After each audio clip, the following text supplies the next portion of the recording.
Welcome to the Landlord Profitability Playbook podcast, where we share the best practices we use to help our residential real estate investor clients automate their rent collection and get on with their lives. Check out the show notes at landlordprofitabilityplaybookpodcast.com. This show is brought to you by ROOST Real Estate Company, Property Management. To learn more about the services we provide, visit investwithroost.com. Now, here's your host, Chris McAllister.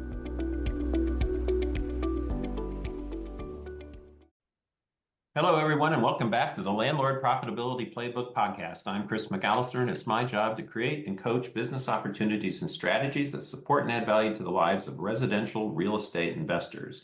I'm here today with my podcast partners, Laci, LeBlanc, and Gretchen Mitchell. Good morning, ladies. Good morning. Good morning. This is episode 11 of our 12-part series, What to Expect from Your Property Manager. We're nearing the finish line. So today we're going to dive into the most important step in the process, actually hiring the right property manager. We're going to break down the key questions to ask when interviewing a prospective property manager. We're going to talk a little bit about what to look for in a property management agreement and how to ensure a smooth onboarding experience. Plus, we're going to share our internal ideal ROOST owner framework. So this is our reference document for building the best possible client-manager relationship we can. So if you're serious about finding the right property manager, this episode is a must listen. So let's get started. So let's start off with Gretchen, meeting with a prospective property manager. I guess, as you and I have talked about, this is not only their chance to interview. Well, we're going to probably talk as if it's us because that's what we know, right? So this is your chance as a listener, not only to interview a prospective property manager, or in some cases to interview us, but it's also our chance to interview a prospective owner, correct? Absolutely. Yes. Yeah. I mean, I think it's safe to say that one of the struggles that we've had over the years was being so excited when somebody raised their hand to have us work with them that we just signed everybody up. And in several cases, those were not the best fits, and it wasn't good for us and it wasn't good for the owner. And we want to try to avoid that situation in the future. But by the same token, it's sort of like when we're looking for tenants, we want to screen in the very best possible owners, right? Right. That's our goal, but we also want to make sure that they're happy with us and they're happy with them. So here's my favorite question for an owner to ask themselves when they're considering a property management. So if we were having this discussion 1 year from today, and you were to look back over this year, what has to have happened with your properties and their management for you to feel happy with your progress? Now, I know that's a mouthful, but what I want the listener to be able to do is to put themselves in a place where they're a few months ahead. Maybe it's 9 months, maybe it's 3 months, maybe it's a year, or whatever it is. But I want you to think back, think back over that year and start to make a list of all the things that you want to have changed, that you want to be better, that you want to have happened. And what are some examples of that? What might that be? What have you heard before? That Gretchen asks, right, when you first speak to somebody. So why don't you tell us how that goes, Gretchen? Yeah, I asked them kind of, what is your goal with this? And why are you talking about switching management companies? What's your struggles now that you want help fixing? What is your goal, I guess, with these? A lot of them just say they're all rented and I'm making money. Yes, great. But a lot of it is, I don't want to spend as much money on maintenance because, right now I feel obligated to fix every little thing when I know it's not really my responsibility to. So they want to spend less money doing things. And they don't want to be the bad guy a lot of times. I have to file this eviction, but I can't bring myself to do it. It's those kinds of things. But they really just want to be hands off. Yeah. They want more of their time back, I think, in a lot of situations. Yes, absolutely. You say hands off, but we still, seems like we talk to a lot of people who, I guess, what percentage of owners do we talk to that want to do their own maintenance or that want to be more involved than others? Is that a lot, or is it just a small percentage these days? Yeah, it's not that many. A lot of times it's like we just signed a contract with someone that has 6 units, and he's just so used to doing them and has relationships with his contractors that he would just like to keep them busy. So he's going to take on the maintenance, but he doesn't want to speak with residents. He doesn't want to, sign the leases, advertise them, show them. But he just wants to keep his contractors busy because he has personal relationships with them. So that makes sense. But whatever it is, you can basically write a prescription for him. Yeah. Yeah, we can set it up that he gets all of the meld requests. I usually tell owners, you can be as hands-on as you want. We're not going to bother you with a terrible application that someone's been evicted yesterday. We probably won't bother you with a slam dunk application, but if it's somebody that could use a second chance or we're kind of on the fence, then we're going to reach out to you, owner, and get your opinion. It's ultimately your decision. And so the key is that you're asking questions up front at the beginning to get the ball rolling and find out basically what's on their minds, what are they thinking, what are the outcomes they want. Right. My second favorite question that I hopefully that we're asking owners is, we're always interested in how people discovered us. How did you find out about Roost Real Estate Company? Mm-hmm. I don't know that we've been asking that question regularly, but I know you have in the past few months, and that's pretty critical. When you do ask that question, where is most of our business coming from? They know another owner that we work for. It's a referral most of the time.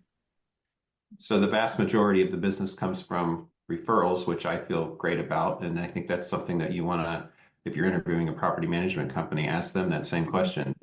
Where does your business coming from? Because I think the ability to earn referrals from existing owners is great. And thank goodness, Laci, that over the past few months you've really updated our website so that when we do get a referral and they want to check out Roost and they Google it, now they're seeing some great information that we didn't have a year ago. So thanks again for that. And then some of the other things that you might ask them. The list I have is, how do you want to be communicated with? How are you managing now? Or you do it yourself, et cetera? Are there any other things that you like to ask them when you first get them on the phone? I like to ask them if they've ever been to Ohio sometimes. Have you seen what you own? And a lot of times they haven't.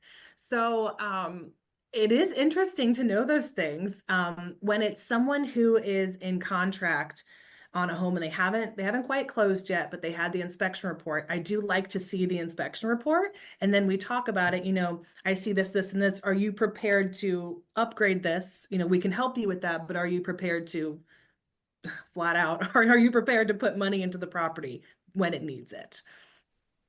Yeah, that's critical, because we have worked with folks who just don't have the wherewithal to maintain a property, or they assume that they bought a property that was rent ready, and then once we get in there, it's not. So better we ask those questions up front so we don't disappoint each other later on down the road.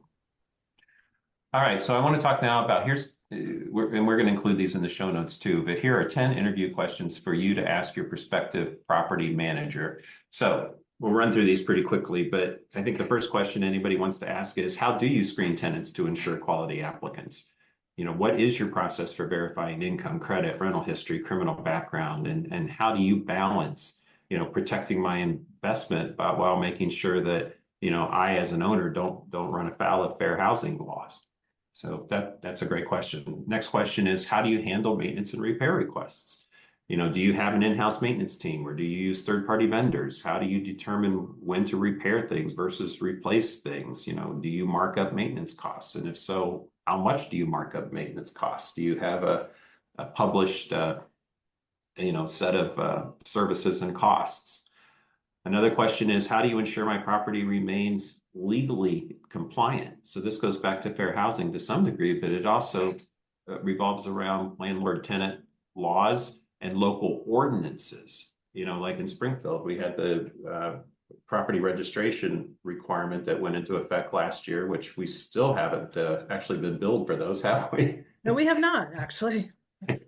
And that was a whole nother podcast that we worked through. But is your property manager well versed and understanding and involved in what's going on with local ordinances? What are the fees? Are there any hidden costs? Do you charge leasing renewal or vacancy fees? Are there maintenance coordination fees? How do you handle evictions? Who pays for that? Fifth question is, how do you communicate with owners and what reports do you provide? How frequently will I get my reports? Do I have a portal? Do I have to log in to get stuff, or does it just show up at my doorstep, right? Who do I get to talk to going forward? Am I going to talk to you, which is sometimes a salesperson that they're speaking to? Do I talk to a manager? Can I meet that manager? Is there a broker owner involved? Who's on the team? And who can they expect to be actually working with once they sign that PMA? How do you handle late payments and evictions? What's your process for rent collection? How do you make sure we get the rent? How long do you wait before you file an eviction? And how does that work? And what percentage of your tenants have been evicted in the past year? I'm not sure we know that to the penny, do we?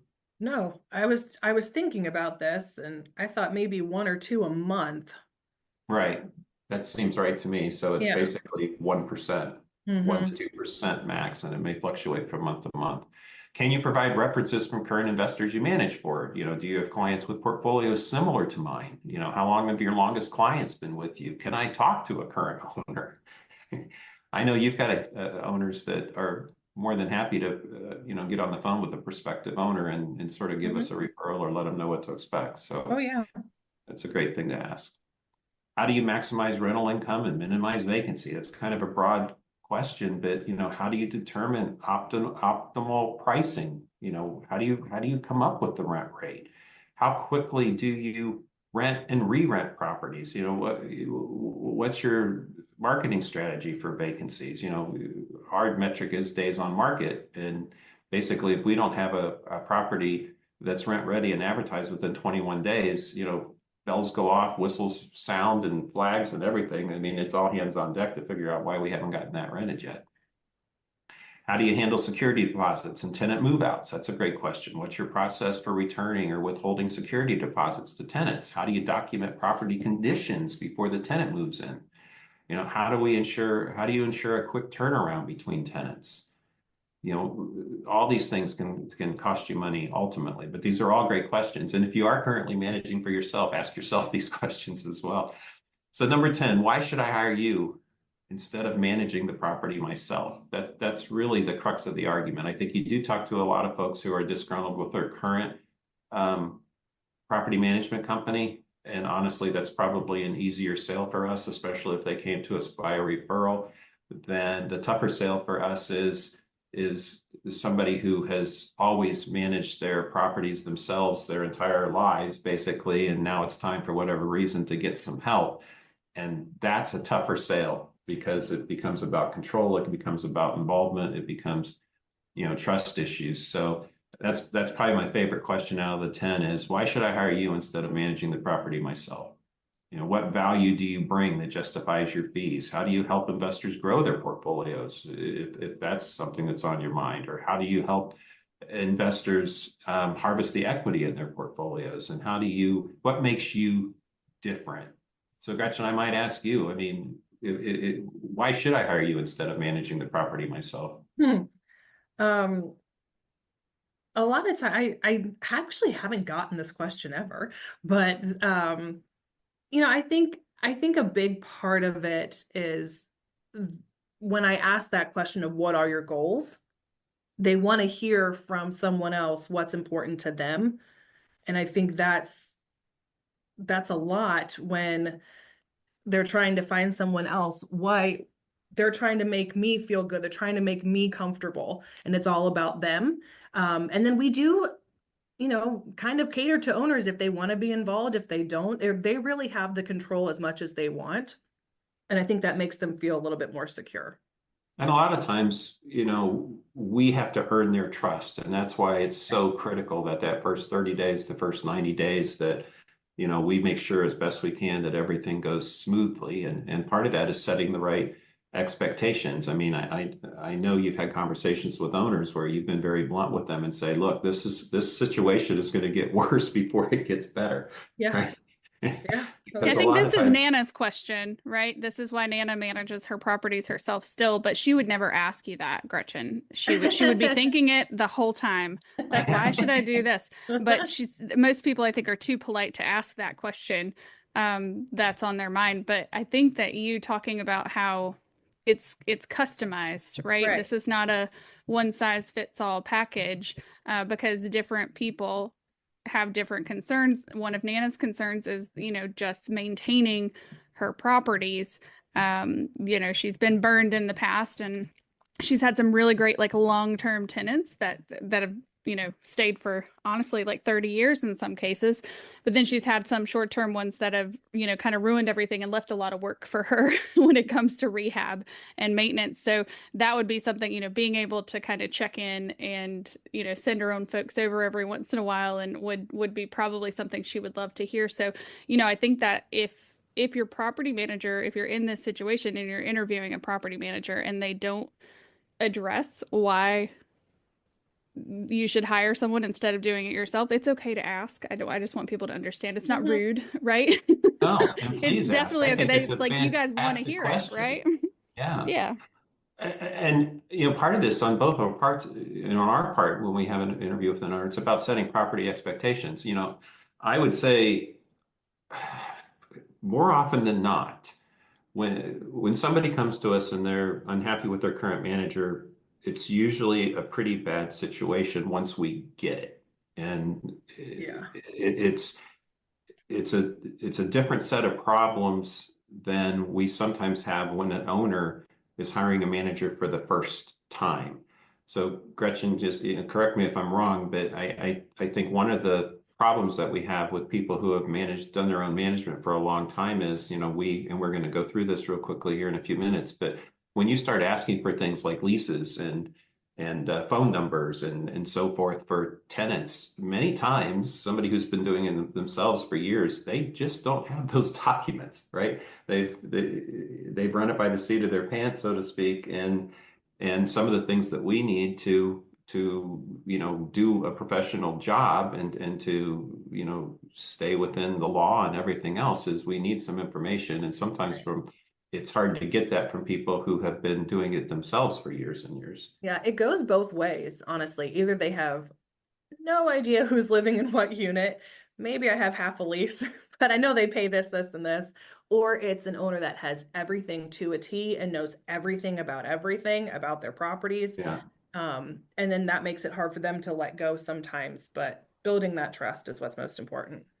But the key thing is if somebody comes to us and they're in pretty good shape, our goal is to make it better. But when somebody comes to us and things are clearly not in great shape, we owe it to them, we owe it to ourselves to try to undercommit and over to deliver, right? We've got to set proper expectations. And there have been many times when I know when you've signed up owners that have people who haven't paid rent for sometimes months at a time, and they need to be evicted, and for whatever reason they didn't do it, and now we have to do it. And maybe they were used to getting a couple of $100s a month, but they never got a full month's rent, and then suddenly they're losing the top of the first couple of hundred, and then there's rehab fees and stuff.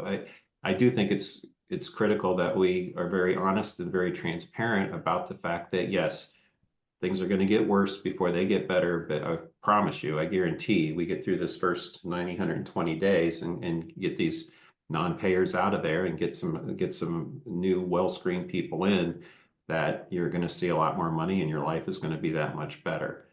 So, these questions, this interview, it's designed to help an investor. You want to be, trying to gauge the professionalism of the person you're interviewing. You want to make sure they're absolutely transparent about their business. You want to make sure they're aligned with your investment goals and that they're going to basically treat your property as if they owned it. Mm-hmm. You really want to get fancy, go ahead and send them these questions ahead of time and ask them to email the answers back. I'd love to hear what you hear back. All right, let's anything else on that topic of what to ask when you actually sit down or get on the phone with a property manager? I think so. Okay. I want to talk a little about this idea of the ideal ROOST owner. So again, I want to keep in mind that this interview is a two-way street. A good property manager wants to know if you are a client they can work with. And here are our criteria for a great owner. So we sort of have these clustered. We have them clustered by under performance, results, being a hero, and then my favorite, drives us crazy.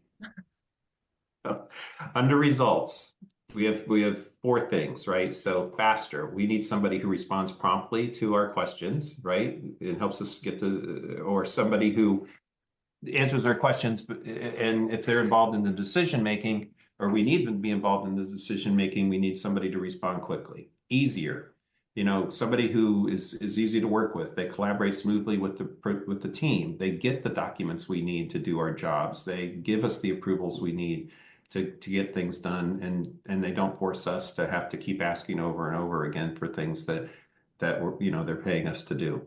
And then cheaper. So we got faster, easier, cheaper, better. Maintains the property proactively, right, to minimize emergency repairs and unexpected costs, appreciating ROOST maintenance standards. We talked about this in an earlier episode.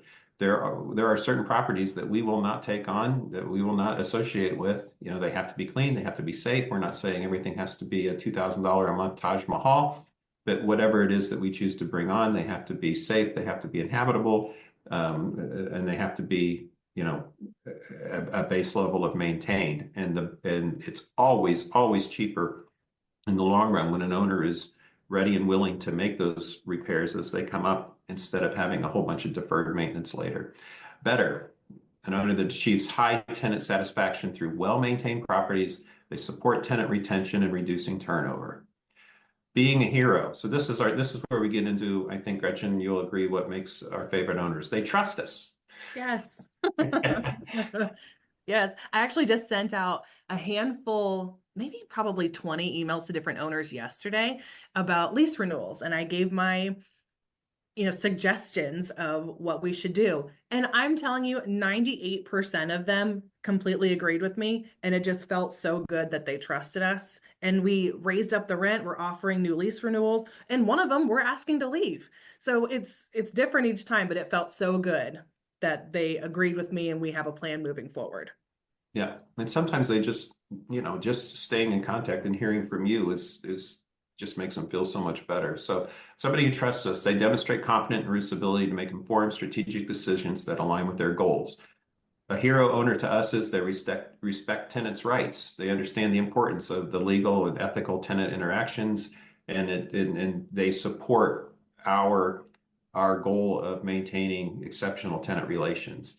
They invest in long-term success. And again, this goes back to maintaining the properties, but they're committed to maintaining and even enhancing their property standards over time, because that's the key to maximizing results. There are certain, especially in this market, where we still have not only property appreciation, but we also still have some room to raise the rents if the property is maintained to the neighborhood standard. And there are many times where you have to tell an owner that, hey, look, I know money's tight, but if you do this, this, and this, which is going to cost you, maybe $1,000, I think we can maintain the rent that you're currently getting. But here's what I want you to think about. If we go through, we go ahead and paint it, we clean up those broken cabinets, we replace this carpet, get some plank flooring in, that might cost you $6,000, $7,000.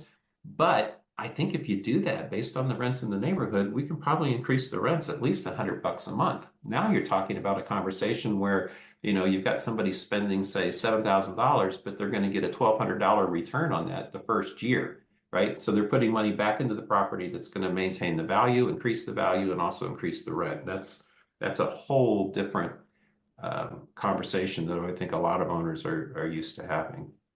So that's being, I skipped performance, Gretchen. I'm going to go back to performance before it drives us crazy. Okay. So being a hero, trusts us, respects tenants' rights, invests in long-term success, and is receptive to improvement suggestions. So they're open to your recommendations for enhancements, market positioning, and things to do to keep tenants happy, et cetera.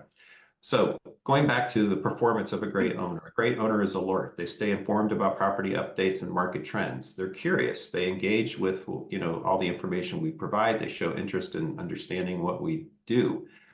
They're responsive. They make timely decisions. They're resourceful. They have an ability to budget for upkeep. They're able to, have a set up reserves so that funds are available when properties when something needs to be fixed and so forth. So performance, alert, curious, responsive, resourceful, results, faster, easier, cheaper, better. Being a hero, they trust us, respect tenants' rights, invest in long-term success, and they're receptive to the improvement suggestions we offer. And that's not just about managing the property. That's about, maybe it's time to sell. Maybe we can give them some solid reasons why it might make sense at this point in the life cycle of that property to harvest that equity and maybe move it into a new property or do a 1031 exchange. So do you want to take the drives us crazy? Sure. Drives us crazy. Micromanaging,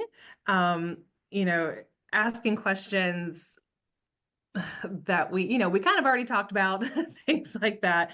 Micromanaging is a big thing. And that just goes back to not trusting us. But another one is delayed decisions. I'm actually dealing with this right now. I've got somebody moving in tomorrow. And the front tenant moved out and left trash everywhere. And I told this owner, we need to get this trash picked up, before somebody moves in. And I've got 24 hours now and I don't have an answer on the trash. So that's pretty frustrating. Being financially unprepared. Hey, I don't have money for it. I'm just not going to replace that furnace. Well, that's not really an option. And then unrealistic expectations.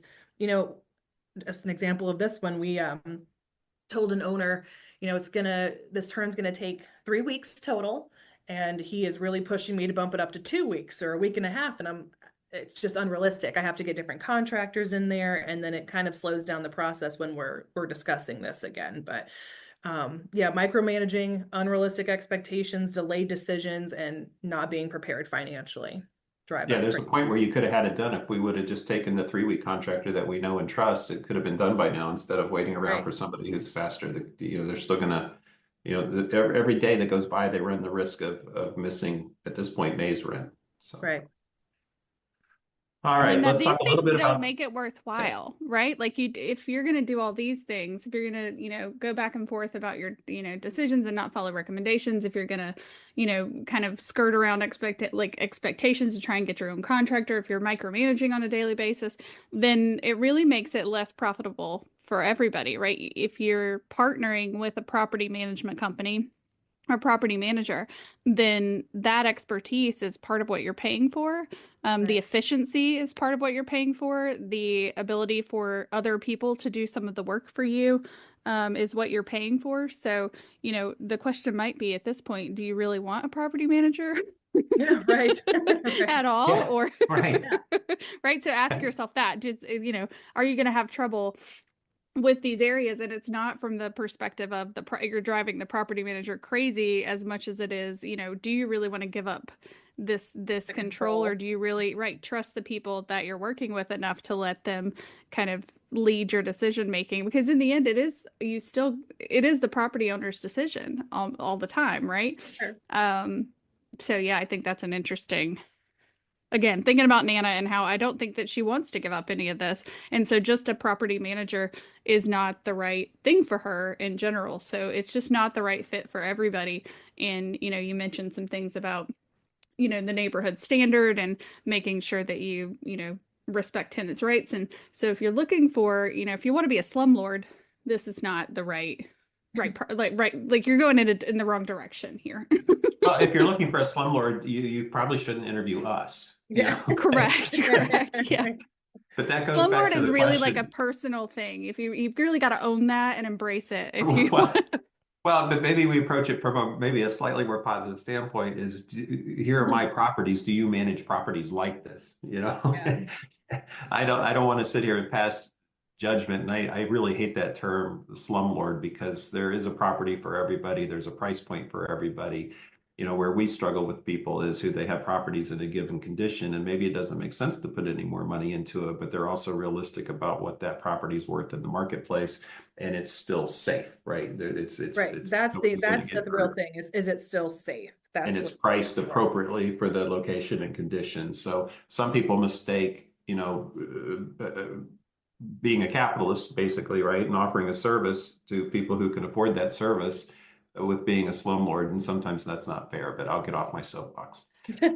All right, so I want to just talk a little bit about the PMA. I'm not going to dig deep into this. I just want to hit some high points that you should look for, and we will include a sample copy of our property management agreement in the show notes. So if you want to print one of those up and compare it against a property management agreement, that somebody presents to you, you are more than welcome to do that. So a property management agreement, or a PMA, outlines a comprehensive set of property management services that are tailored to maximize your property's potential and while ensuring compliance with all local, state, and federal laws. Your property management agreement should illustrate the property management company's attention to detail and their commitment to a long and profitable relationship for you and them.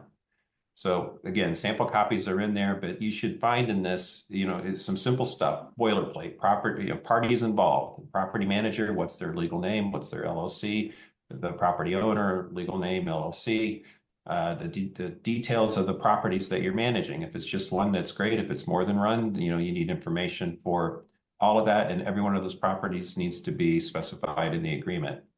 A contract is only a contract if it's dated, so there should be an effective date as of the date of signing. There should be, duration, whether it's a 1-year commitment or if it's a month-to-month commitment, whatever, but the term and duration has to be specified. You should also outline in detail services provided, leasing, marketing, screening, executing lease agreements, maintenance, repairs, collecting the rent, paying the expenses, ensuring that, again, compliance with local, state, and federal regulations. All of that should be outlined in that property management agreement. The other thing that's going to be in there is fees and expenses. There's going to be a management fee, whether it's a flat fee or a monthly percentage.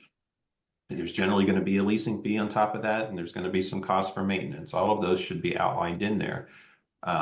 We currently have ours outlined in there, but we've also, for the first time, put together a fee sheet by market. So we make it easier for people to see our costs at a glance. What I like about ours too is that it's highlighted. All the fees are highlighted on the PMA, the sample PMA, so they don't have to go searching for things. Right. And then we're going to start giving them the fee sheet also, so they can go ahead. If they want to go shop us, go ahead and shop us. But,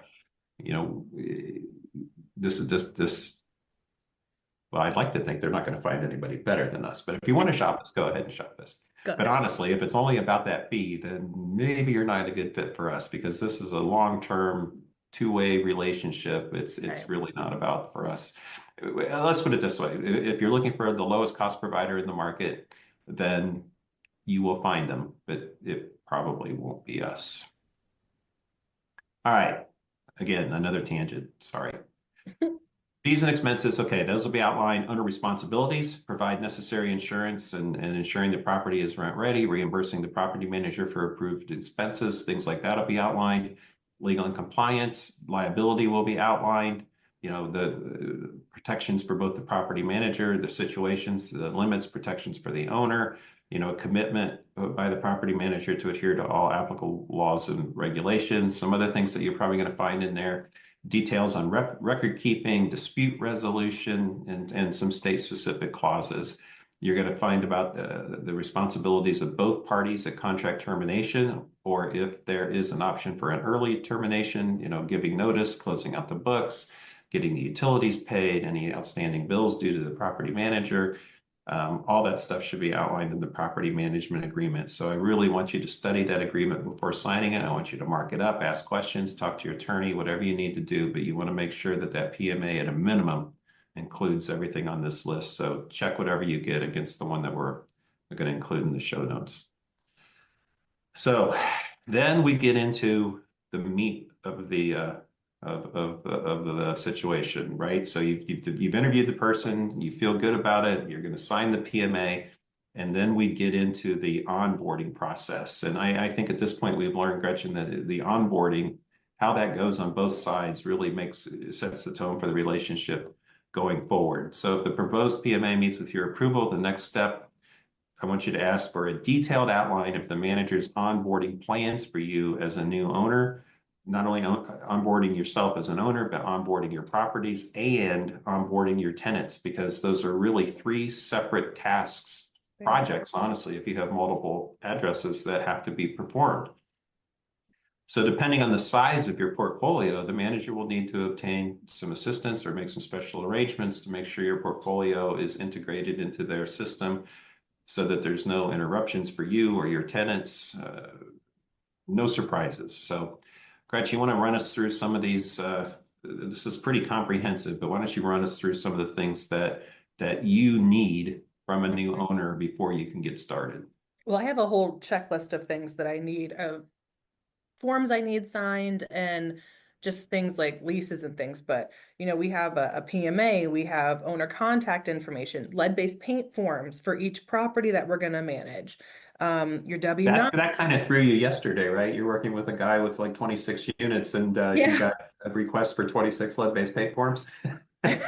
Yes, he has. Yes, it's like 15 properties. And I said, okay, I sent everything over. He said, well, I just got 15 emails from you, so I'll work on it. But we need one for each property. So, we need it.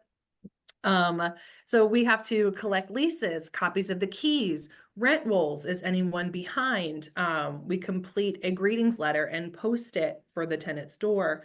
We enter the owner into Appfolio. We make sure that they can log into their portal. Enter the property, enter the tenants, enter the units, make sure their leases are in there, their late fees are set up because it's not our lease that they're on. We might have to contact Section 8. If it's mowing season and it's a multi-unit, maybe we have to put them on the mowing list or a heat check list. Snow removal. Does the owner want to do any rent increases? What's the plan for these tenants going forward? Maybe we have to switch gas and electric, water into our name. Are there any vacant units, and get a plan for those? Let's see. Are there laundry areas? Make notes. Do they want to do their own maintenance? Set it up in property meld, and then, email the team, hey, we got a new property. So there's a lot that goes into it. But I love my checklist. It keeps us organized, and we do a great job with onboarding because we are so organized. And we're going to put those checklists in the show notes also, and more fun things there. There's a W-9 in there that needs filled out. We need to get your direct deposit information because mailbox money is electronic now. Right.